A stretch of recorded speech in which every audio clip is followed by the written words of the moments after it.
റഹീം എന്ന ഇസ്മിന്റെ അതതോ അത് 258 ഇത് നോട്ട് ചെയ്ത് വെക്കണം. ഇത് ശ്രദ്ധിക്കണം. ഇൻഷാ അല്ലാഹ് ഈ ഖുർആന്റെ അഹ്ലുകാരായ വർഷങ്ങളോളമായി ഇതിൽ പങ്കെടുത്ത് വരുന്നവരെ വലില്ലാഹിൽ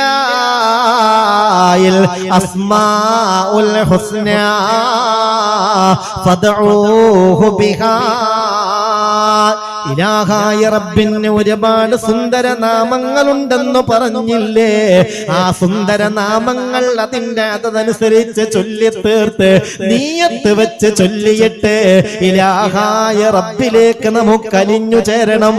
അല്ലാഹുവേ വിധിയെ ഗണമേ അല്ലാ, തൗഫീഖ് നൽകണേ അല്ലാ.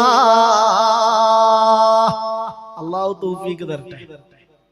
എല്ലാരും ആമീൻ പറയും. അല്ലാഹു തൗഫീഖ് തരട്ടെ. അല്ലാഹ് എന്ന ഇസ്മിന്റെ അതത് 66 റഹ്മാൻ എന്ന ഇസ്മിന്റെ അതതോ അത് 299. റഹീം എന്ന ഇസ്മിന്റെ അതതോ അത് 258. എങ്ങനെ 258? റഹീം എന്ന് പറയുമ്പോ റാ നേരത്തെ നമ്മൾ പറഞ്ഞു, റാഇന്റെ അതത് 200. പിന്നെ ഹാഇന്റെ അതത് 8. പിന്നെ യാ ആണ്, യാഇന്റെ അതത് 10. പിന്നെ മീമിന്റെ അതത് 40. അപ്പൊ 200 plus 8 plus 10 plus 40 equal to 258. Note ചെയ്ത് വെച്ചോ. അടുത്ത ക്ലാസ്സിന് വരുമ്പോഴത്തേക്ക് ഈ 3 ഇസ്മുകളും ഈ അതത് അനുസരിച്ച് ഇൻഷാ അല്ലാഹ് ചൊല്ലി തീർക്കണം. നിങ്ങൾ നിയ്യത്ത് ചെയ്യേ, വെറുതെയാകില്ല, വെറുതെയാകില്ല സഹോദരാ സഹോദരി. ഉലമാ അതിന്റെ ഫളായിൽ പറയുന്നുണ്ട്. അതൊക്കെ ജീവിതത്തിൽ വലിയ വഴി കാണിക്കുന്ന ദിക്റാണ്. രോഗങ്ങൾക്ക് ശിഫയാണ്, മനസ്സിന് സമാധാനമാണ്, വീട്ടിലെ അന്തരീക്ഷം റാഹത്തുള്ള അന്തരീക്ഷമാക്കുന്നതാണ്. ജോലിയില്ലാത്തവർക്ക് ഹൈറായ ജോലി കിട്ടാൻ ഇത് മതിയാകുന്നതാണ്. ഓരോ ഇസ്മും ഓരോ കാര്യത്തിനും പരിഹാരമാണ്. അപ്പൊ ഇൻഷാ അല്ലാഹ് ഇങ്ങനെ എല്ലാ ഇസ്മുകളും അതിന്റെ അതതും ഞാൻ ഓരോ ക്ലാസ്സിലായി അല്പാൽപമായി പറഞ്ഞു തരും. എന്റെ മുഅ്മിനീങ്ങൾ അത് പിറ്റത്തെ ക്ലാസ്സിന് വരുമ്പോഴത്തേക്ക് ചെല്ലണം. ഇപ്പൊ 3 ഇസ്മ നമ്മൾ പറഞ്ഞത് ഏതൊക്കെ? ഒന്ന് പടച്ചോനെ മനസ്സിലാവണില്ലേ? ഒന്ന് ഏതന്നെ? ഒന്ന്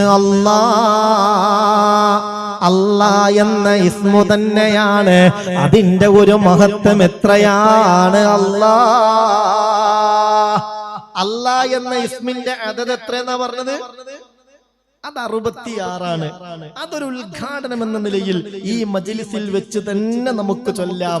ബാക്കിയുള്ളതൊക്കെ ഇൻഷാ അല്ലാഹ് തീരുന്നത് വരെ നിങ്ങൾ ഓരോ ക്ലാസ്സിനും വരുമ്പോഴത്തേക്ക് ചൊല്ലി വരണം. അല്ലാഹു തൗഫീഖ് നൽകട്ടെ. ഭാഗ്യാട്ടോ, സൗഭാഗ്യാണ് ഇതിൽ പങ്കാളികളാവാൻ കഴിയാന്നുള്ളത്. നിങ്ങൾ എന്ത് വേണമെന്നറിയോ? ഈ ഒരു കാര്യം നിങ്ങൾ ഉൾക്കൊണ്ട് നമ്മുടെ വീട്ടിലുള്ളവരോട്, അയൽവാസികളോട്, കുടുംബങ്ങളോട്, വേണ്ടപ്പെട്ടവരോടൊക്കെ പറയണം. ഓരോ ഇസ്മിനും നിർണിതമായ ഒരു അതതുണ്ട്. ആ അതനുസരിച്ച് ആ ഇസ്മു ചൊല്ലിയാൽ അതുകൊണ്ട് പല നേട്ടങ്ങളും ഹൈറുകളുമുണ്ട്.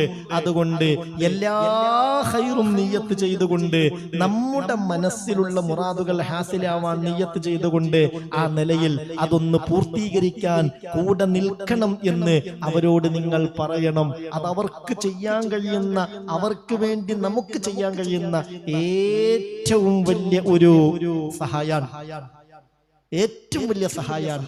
അല്ലാഹു തൗഫീഖ് തരട്ടെ. അപ്പൊ അല്ലാഹ് എന്നുള്ള ഇസ്മ് ഒരു 66 നമ്മൾ ഇന്ന് ചൊല്ലാൻ തുടങ്ങുകയാണ്. ബാക്കിയൊക്കെ വീട്ടിൽ നിന്ന് ചൊല്ലി വരി. റഹ്മാൻ എന്ന ഇസ്മിന്റെ അതത് ഞാൻ പറഞ്ഞ മറക്കരുത്, 299. റഹീം എന്ന ഇസ്മിന്റെ അതത് എത്ര? 258. മറക്കരുത്. അതൊക്കെ പെട്ടെന്ന് തീരൂല. ഇപ്പൊ ക്ലാസ് കഴിഞ്ഞ് വീട്ടിലേക്ക് പോകുമ്പോഴത്തേക്ക് റാഹത്തായിട്ട് ചൊല്ലി തീർത്തൂടെ? ആ സമയത്ത് കണകുണ വർത്തമാനങ്ങൾ പറയുന്ന നിർത്തണം എന്നല്ലേ ഉള്ളൂ. അതുകൊണ്ടൊക്കെ കിട്ടുന്ന ഹൈറത്ര. ഇതൊക്കെ ഹൈറ് കിട്ടാൻ വേണ്ടി ചെയ്യുന്നതാ. പടച്ചോനെ, നീ ഞങ്ങൾക്ക് എല്ലാ ഹൈറുകളും അടുപ്പിക്കണേ അല്ലാ, എല്ലാ ഷർറുകളും അകറ്റണേ അല്ലാ. എല്ലാവരും ഒന്ന് മനസ്സറിഞ്ഞ് ചൊല്ലി.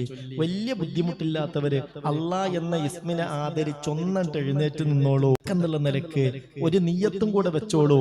ഇങ്ങനെ അവസാനത്തെ ഇസ്മ വരെ നല്ല നിലക്ക് അതിന്റെ അതനുസരിച്ച് ചൊല്ലി തീർക്കാനുള്ളൊരു തൗഫീഖും നമുക്ക് കിട്ടണം. അള്ളാഹു തൗഫീഖ് തരട്ടെ, അള്ളാഹു തൗഫീഖ് തരട്ടെ. ഞാൻ വലിയ ഒരു സംഗതിയാണ് നിങ്ങൾക്ക് പറഞ്ഞു തരുന്നത്.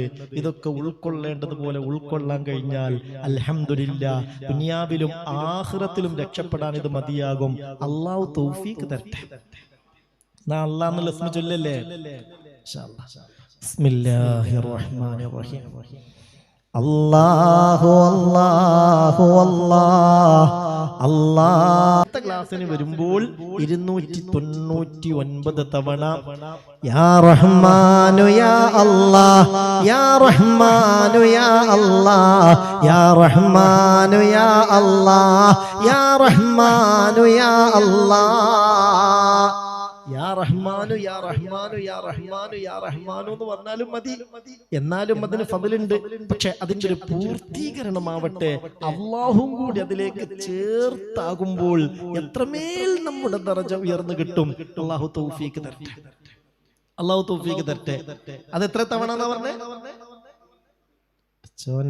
ഉറങ്ങാണോ അള്ളാഹ്? ഇത്രയും അമൂല്യമായൊരു ഇൽമ പറഞ്ഞു കൊടുക്കുമ്പോ ഓർക്ക് വരുന്നുണ്ടോ? എത്ര പറഞ്ഞത്? 299. പിന്നെ യാ റഹീമു യാ അല്ലാഹ് യാ റഹീമു യാ അല്ലാഹ് യാ റഹീമു യാ അല്ലാഹ് യാ റഹീമു യാ അല്ലാഹ്. എത്രയാത്തത്? 258. അപ്പൊ ഇൻഷാ അല്ലാഹ് അതൊക്കെ നമുക്ക് പതിവാക്കാം. അല്ലാഹു തൗഫീഖ് തരട്ടെ, അല്ലാഹു തൗഫീഖ് തരട്ടെ, അല്ലാഹു തൗഫീഖ് തരട്ടെ. ഇതിന്റെ ഫളല് ഉലമാ പറയുന്നുണ്ട്. മൻ ദാവമ അലാ ദിക്രിഹി യകൂനു മുജാബദ് ദഅവാ വലാ യസ്അലുല്ലാഹ ശൈഅൻ ഇല്ലാ അഅതാ.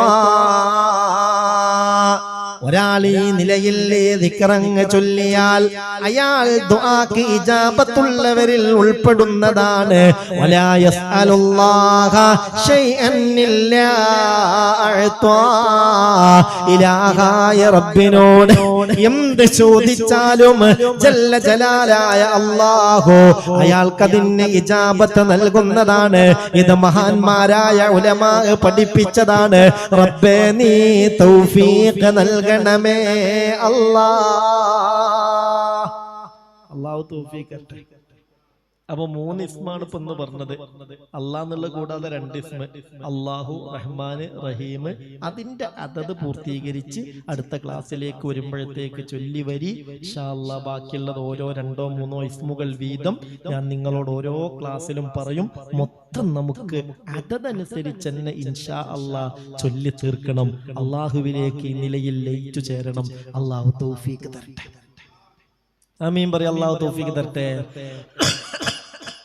ഏതായാലും ഈ സൂറത്തിന്റെ തുടക്കം